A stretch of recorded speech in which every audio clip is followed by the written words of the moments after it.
Hey everybody, it's Eduardo Jackson, CEO, founder, creator of the Cinema Draft Game. And I am with you bringing a special guest. And sorry, I wish I had the sound effects, but Google killed them. I have to figure out what I'm going to do for special effects from here on out. But Google killed the soundtracks for special effects. But I am here to welcome the one, the only, the Draft Mom. Hello, Draft Mom. Yay! Hello, it's me. That's right. Clap it up for yourself. I'm with that. There we go. So she is a special guest. She's kind of like the groundhog. She only comes out about once a year, but once she does, you will see if her shadow brings either showers or sunshine. And in her case, she brought sunshine because she had one of her best finishes on the Cinema Draft platform in quite some time, if not ever. And it was it was in the feature presentation, and let's start off breaking down your call sheet first as we review some interesting call sheets from last weekend's action. So these are the finals, just hand scored them for the last 3 hours, always a fun time. And yes, there you are, Claudette Jacks 143.59. So we're going to put this call Oh, sheet up, and we wow. want you to Wow. talk us through your thought process. How did you come out with such a high scoring call sheet? What was your thought process? Well, I first of all, I really liked once I looked at and saw what how to be a Latin lover was. I thought, gee, that sounded like it would be a good story that it would pique many people's interest. So that's why I selected two of them. Oh yeah, it went nuts. So as a matter of fact, it's weekend. Sorry, this is last weekend. Its weekend was second overall, 12 point. No, I'm sorry, that's per. Is that per screen? Like per screen average of almost 11,000. But in the weekend Mm. gross, it was second with $12.25 million, which really took everyone by surprise. A lot of good points there in the limited release category. It's been a while since we had a limited release that just done that well. So well I done. knew it was. Way to headliner stack the How to Be a Latin Lover. I knew it was going to be okay. I mean, I just felt that it was going to, the topic and the whole idea of the story I thought would take off no All matter right. what category it was in. But well, it's like but I'm betting on a what do you call it, a long shot in the horse racing. A little bit. Like I did have an inkling that it that it might perform well for as our resident foreign focused film, our resident 3F. Those tend to do really well in the opening weekends, but this one truly outperformed. I mean, it just kind of crushed everything in its path. So that was Mm. that was very surprising. So way to get on that early, Mom. Yeah, and I knew I had to have the going to the Fate of the Furious. I knew I had Okay, to have one of those because it there was you go. still pretty popular. And Born in China was I thought, well, it can't hurt. It wasn't too bad last weekend, Right. so I could plug it in there. Colossal. I mean, all of these I wanted to have more than one, but obviously you can't. I couldn't. Okay, So well, yeah, it looks like a. I mean, you have 9 headliners, which is pretty awesome. It looks a little scattershot. Like you don't have more than 2 actors from any one film, but this yeah. tend to be a weekend where you probably could get away with that a little bit. If there was a movie to stack though, it definitely was How to Be a Latin Lover. No one obviously predicted 12 million. As a matter of fact, when I did my when I did the shot list Tuesday night, it was only tracking, well, not tracking, but according to Box Office Pro, they're only estimating around like 2.5 million. Then they switched that to 6 million come Friday when I did the Mm, recap, and even yeah. that was like double its expectations. So it really did overperform, and it'd be interesting to see what the cinema score is on that. I actually might have to look that up because that might have been one where the people who went and saw it really enjoyed it, and word of mouth helped it. Now, a movie that word of mouth did not help was The Circle. And it wasn't so much like say a bomb, but it was not. It didn't deliver. It was third, I believe, at the box office this week. No, man, fifth at not at just a shade over 9 million that weekend, and that didn't. I mean, it was priced up. We thought it was going to do well. I thought it actually had a shot to make 18-20 million, nowhere close, and that's because the movie sucks. That was my post-lock movie on Thursday. I went to go see it after the game locked and was running, and and it was just bad. I mean, it's just very a great high concept that was just kind of mundanely executed. It's just a strange movie. I like the idea of exploring our surveillance state and the cost of these free services we use like Google and everything like that, but it just wasn't very well done. So, but this is a really good looking call sheet. All things considering, if you're going to score in triple digits, you most likely had How to Be a Latin Lover. So well played, Mother. Well, way to get on there. Well, thank you. Yeah. So let's take a look at my pathetic call sheet. So this was quite a humbling weekend. We had to go down here to Whoa, I can't 12. believe it. Yeah. Number 12. My Yeah. goodness. Yeah. Don't tell me I beat you. Oh my gosh. Don't don't throw your arm out of its socket, patting yourself on the back. Okay, No. but yes, you did beat me. You did beat me. That's because I gambled on their finest, and I actually did get a piece of How to Be a Latin Lover on the background talent call sheet, but I just didn't really stick with it. I didn't really know. I decided I was going to put all my eggs in their finest basket, and as I explained on the recap. Or the weekend preview pod on Friday, I was just trying to find a way to get 8 points. So I wasn't convinced any of the other films were going to give you 8 points per actor. And this didn't even give me 8 points. It got me 7.14 with headliners. I had a 6-pack of their finest. I went down with the ship, and it's fine. It's a clear-cut strategy. It didn't work. We live to fight another day. And that's the best thing about this game is that it is a free game. Tell all your friends it is free to play. So even if you do make a costly blunder like me going in on a 6-pack on their finest, it doesn't cost you a dime. So definitely make sure you keep telling your friends about this game, keep getting them to sign up and everything, so we can expand this prize pool and player pool. Because it allows you to take some chances. So I went with a 6-pack of their finest and headliners from each of Fate of the Furious, The Circle, Boss Baby, and Born in China. And once, as I mentioned, there's a big albatross in the middle of my call sheet, which is The Circle.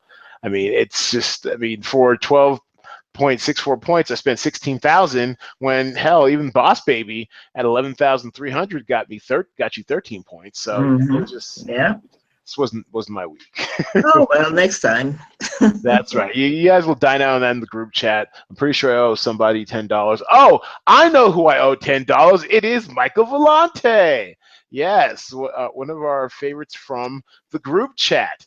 And yes, all side bets flowing his way. He has tied with excellent for the call sheet of the week. And they were able to score 218.6 points, and he did it by he could feel the beat. He felt he had a 5-pack, Had to Be a Latin Lover. He had a headliner stack of Born in China. He had a headliner from Colossal, and he had a headliner stack from Fate of the Furious. This is probably your most optimal call sheet that you can get this weekend. It would add only $100 left over. He's got about 8 headliners, so he's got a pretty good healthy amount of headliners, and he just stacked as much of Latin Lover as he could afford. So what do you think of this call sheet? Wow, that's lovely. I wish I had had enough faith in the Latin Lover to do it. I have more than a stack the way he has here. Yeah, it's like our WBW, aka the Chocolate Cardinal, our Working Black Writer says, and I just got to feel the zeitgeist of the box office. And to be honest with you, I didn't get much of a feeling this past weekend. I knew The Circle was coming, and all those ads are out there for that, but I couldn't really quite get whether people were excited or not about The Circle. And it's interesting because there's an article, I think it was Deadline, where Deadline was breaking down like the early box office returns on Friday, and they were basically saying, don't ever cast Tom Hanks. Sorry, I was going to name him Tom Cruise. Don't ever cast Tom Hanks as a bad guy because he's only done a handful of times, and his films will all flop. So, Oh, really? Yeah, I know. I'd never thought of it like that. I mean, can you remember the last time you saw Tom Hanks, the bad guy? No, I sure can't. He's always Exactly. He knows where his bread is buttered. Someone mentioned The Road to Perdition, where he played like a hitman back in the 20s or 30s, but that was a long time ago. And that movie really didn't do very well either, even though I did see it, even though I paid to see it in the theater, but it did not do very well at all. Okay, so that was my misfire. Oh, no, that was Michael Vellante's call sheet of the week winning call sheet. That's He and really excellent. good. Yes. Yeah, no, and look who's here. And third is Smart Ash, the return of Smart Ash to the cash circle. Welcome. She also had a 5-pack How to Be a Latin Lover. And she had Tom Hanks from The Circle, Dwayne Johnson from Fade the Furious. So she had an 8 headliner call sheet. Is just her only misstep was investing in Their Finest, kind of like I did. Although, and also The Circle. The Circle just eats up so much money for such an Mhm. underperforming movie. Yeah. And Boss Baby's still out there, getting money. Look at it, 13.12. What was that about? Yeah, fourth the box office this weekend. Oh, Five, still up there. yeah, in week 5, 9.37 million. So I thought it was a still, cute movie. I thought it was cute. did you, Mom? Did you? I think you said you didn't I like thought it. it was cute, but I'm not into animations, and they are on the level of musicals to me. But yet somehow you loved Sing. So explain that one, Mom. Yes, I don't know. It was a good story. I think that may have been why, but well, maybe it was okay. It was cute, but I wouldn't vote it best picture. That's for sure, or even anything near best picture. Yeah, okay, fine. So we're looking at Ring Balls 22's call sheet. Now he is allegedly the boyfriend of Smart Ash. Like I like to say, a couple that drafts together lasts forever. And on his call sheet, he has a 4-pack of Latin Lover, headliner stack of Fate of the Furious, headliner stack of Born in China, and then headliners from Colossal and Their Finest, another 8 headliner call sheet. And once again, it's nice was a misstep.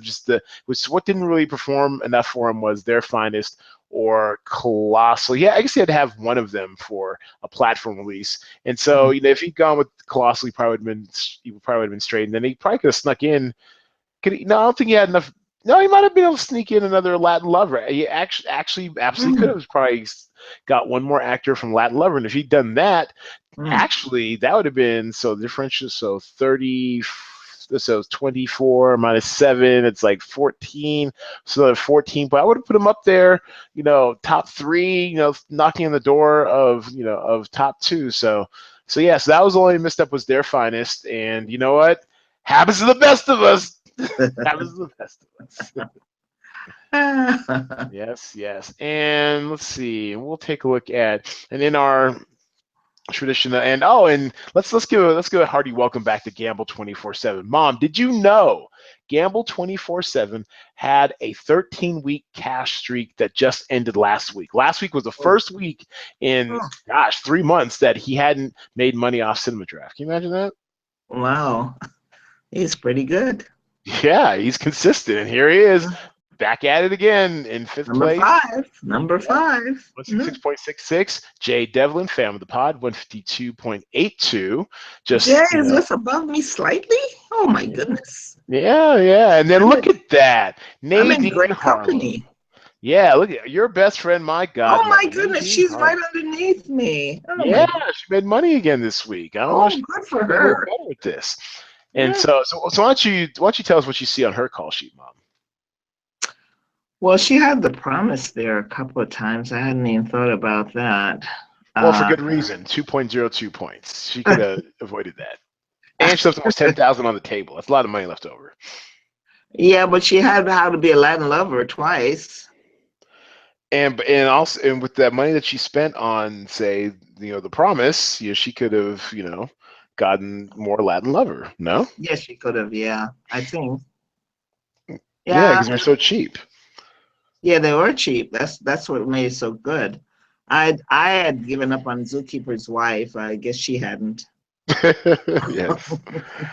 And so did the box office. I think it only averaged $927 per screen. Yeah, Anything yeah. under anything under like 1,500, 2,000 is just kind of meh.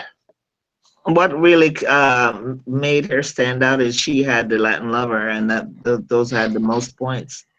Yeah, that's what single-handedly brought her up out of, I guess, my neighborhood, down there outside the top 10. Oh man, this hurts. Yeah. So and also once again keeping in our new tradition of looking at looking at some call sheets we don't otherwise look at. Let's take a look at Drew.Zod. He's a newer player. So what advice do you give to Drew.Zod on his call sheet? Well, I don't know. I'm trying to see what his pattern is. He has the circle twice, Yeah, which that is cost me some money. yeah, that was not so exciting. Um, and he has going in style. I like his style because I like that movie. Did you see that movie? No, but I'm going to. Yeah, well, I mean, yeah. This is a classic case of a movie that is too wide for its own good. And by that I mean it's a wide release, but no one's really seeing it. I mean, I it's know. What is wrong with people? well, I mean, but they're seeing it, but not in the droves you'd want. It's in its what fourth week.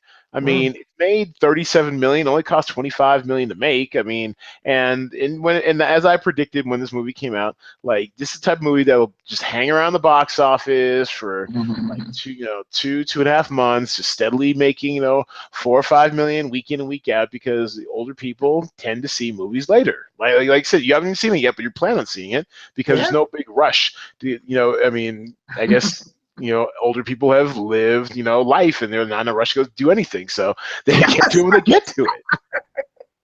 You Am I got that right? right. There's no reason to rush. Yeah, so you'll get to it. It's still on 2,700 screens, not dropping out of the theaters next weekend. So it'll be around. I'm actually predicting it's going to drop down to about maybe 2,100 screens. I wouldn't be Mm, surprised also if it does just do a full drop to limited because they need the screens. I mean, coming up next weekend is oh, this is actually this coming up next weekend is Guardians of the Galaxy, which is a mm. 4,200 screen monster, and there's only 40,000 Oh my ish gosh. screens in North America, so those screens have to come from somewhere. Oh, wow. Yeah, and yeah, I don't think you saw the Yeah. first Guardians of the Galaxy, did you, Mom? No, I did not. No, it's a good time, and this movie, I mean, yeah, we're actually about to step the into the weekend preview now part. But yeah, so it's basically there's a lot of like not so much underperformers, but movies that weren't really expected to do much. The Mm. Promise is a classic case of a movie that never should have been this wide. Buster's Malheart, there's very little information on it. Turns out it was only on one screen. We're actually estimating it's going to be on 25 screens this week, but last week it was I estimated 25 screens. It turned out it was only on one screen and it made $7,800, which is pretty good as a per screen average, but it's one I think screen. it needed a better title. That's all I can say.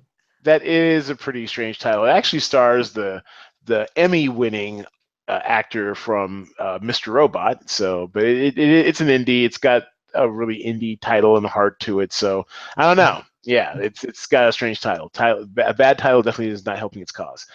Colossal's okay. The Circle fooled us both. Going in style is just too wide for its own good. So, but he did get Dwayne Johnson. He got a headliner from Fate of the Furious, so that was smart.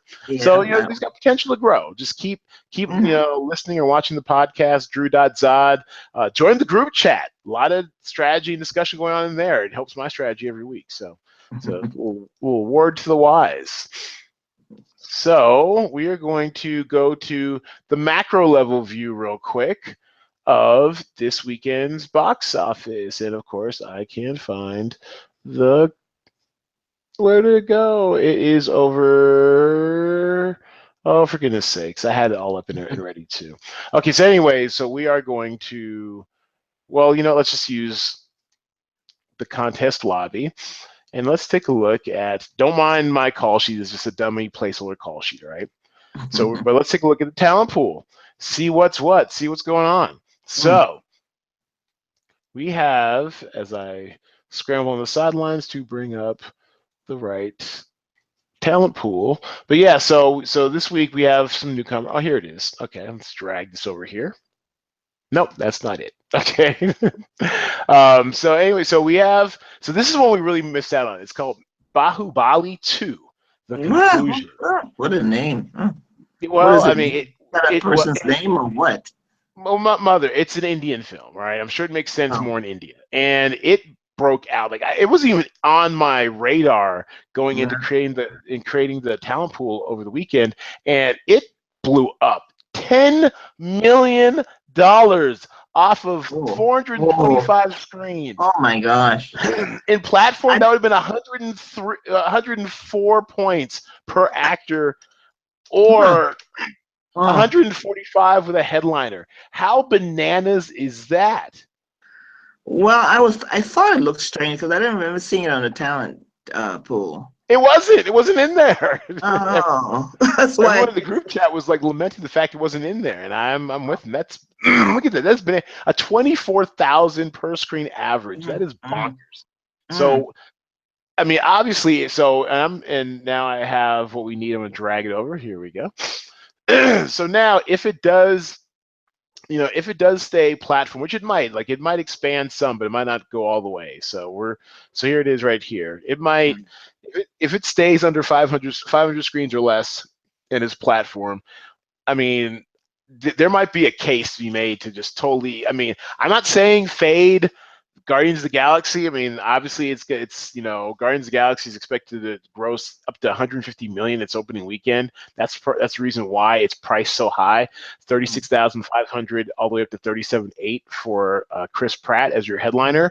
But Mm, I mean, my goodness, can you? I mean, if you just stack like 7 of these, I mean, mm. oh my goodness. I mean, and it does. I mean, so let's say, so normally you get like a 50% drop off each weekend or whatever. If it stays platform and you're still getting like 5 to 5.5 million out of it, that's 55 points an actor.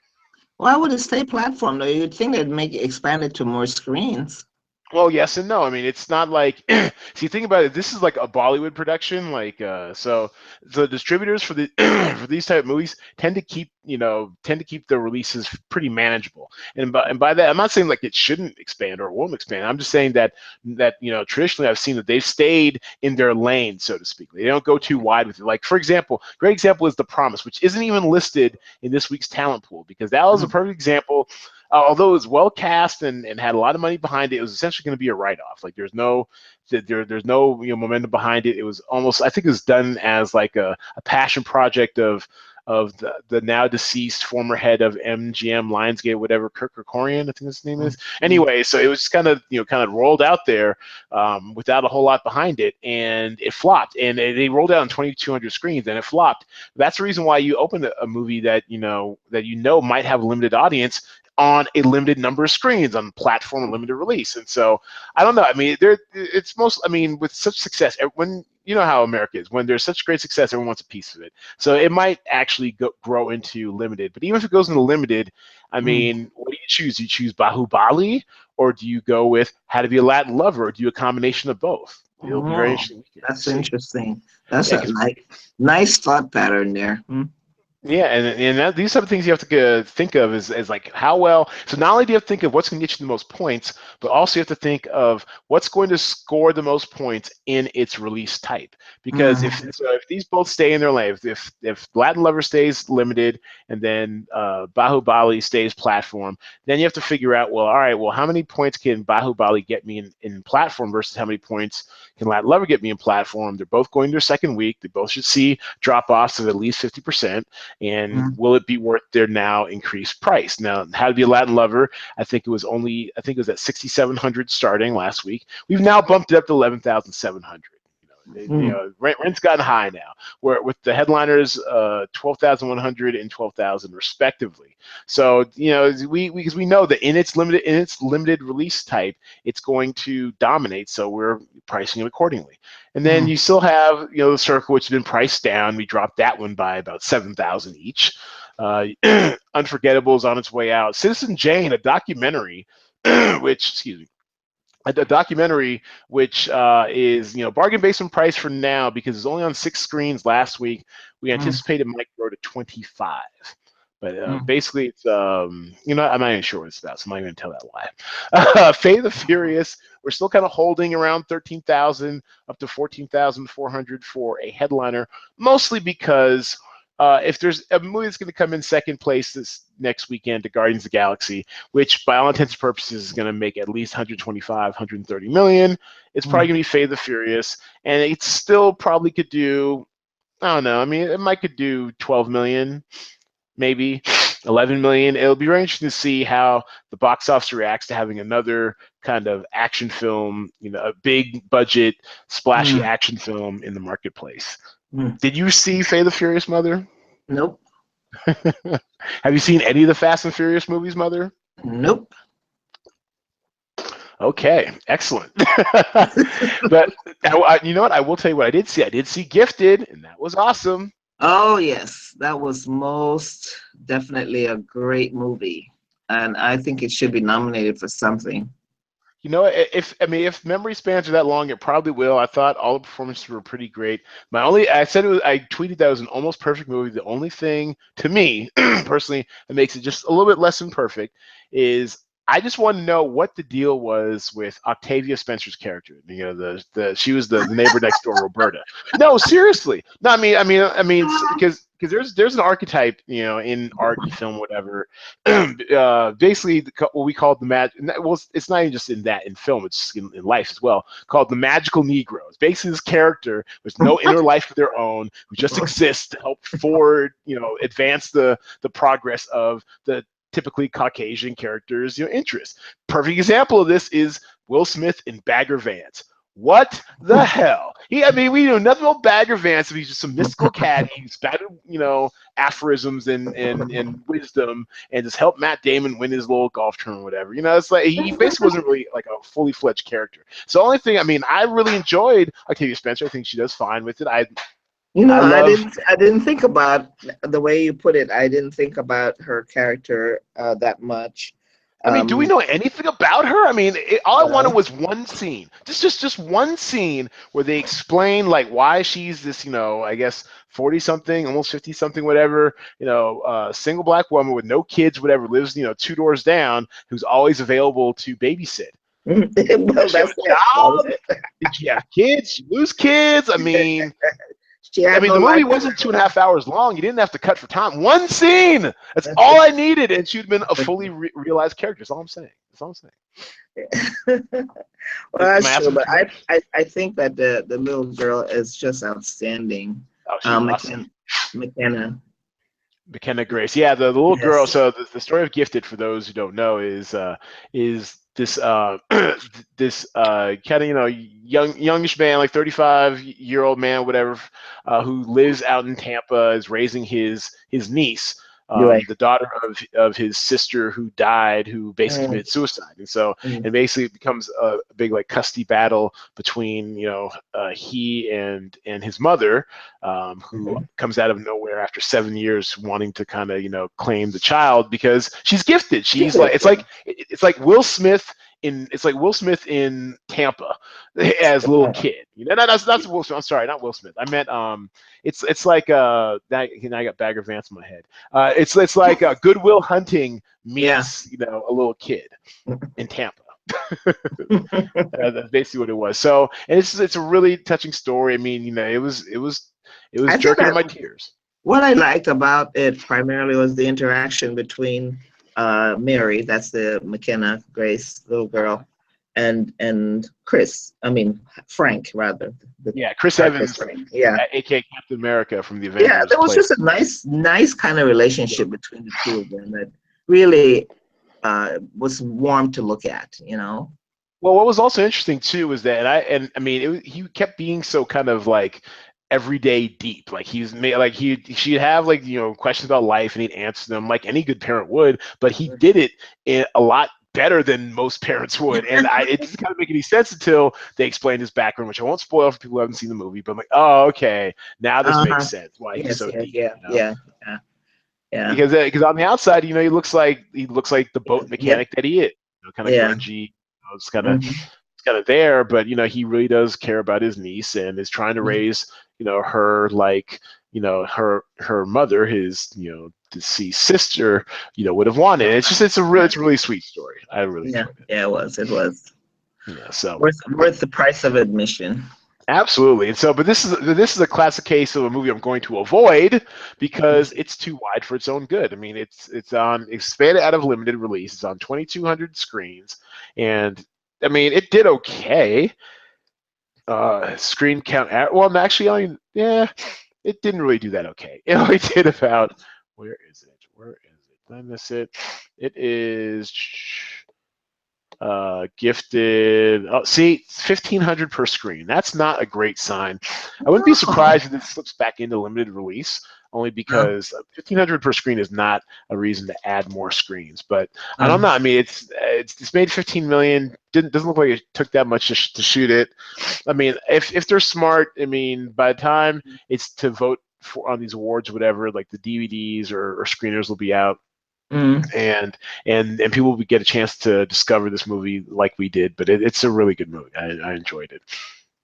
I truly enjoyed it. But just to mention Hollywood and creative types and creators, just give, realize, flesh out your characters, even your background ones. I'm telling you, it'll make your movies much better for it, and you can avoid having Negroes who might be magical in your films. All right, so on that note, and for the most part, and actually the only other movie I'm going to call attention to that's releasing. This is truly a traditional 3F movie, a foreign focused film.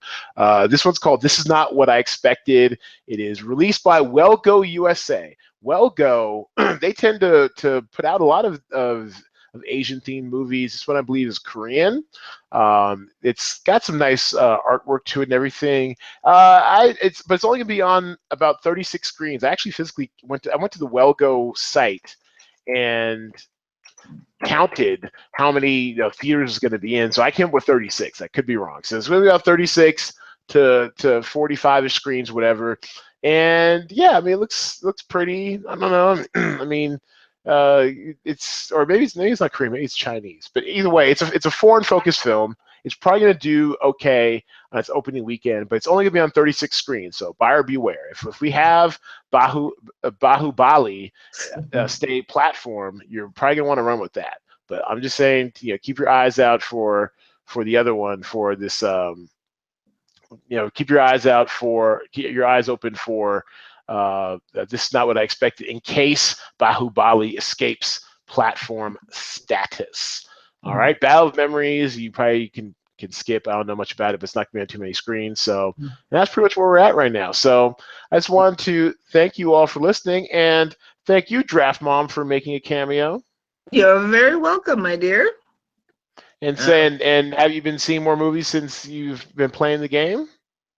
Oh, definitely, most definitely. And not only that have I seen more movies, but I'm very much aware of what's coming out, and that's great, because then I could just go look online and see what my favorite theater is showing.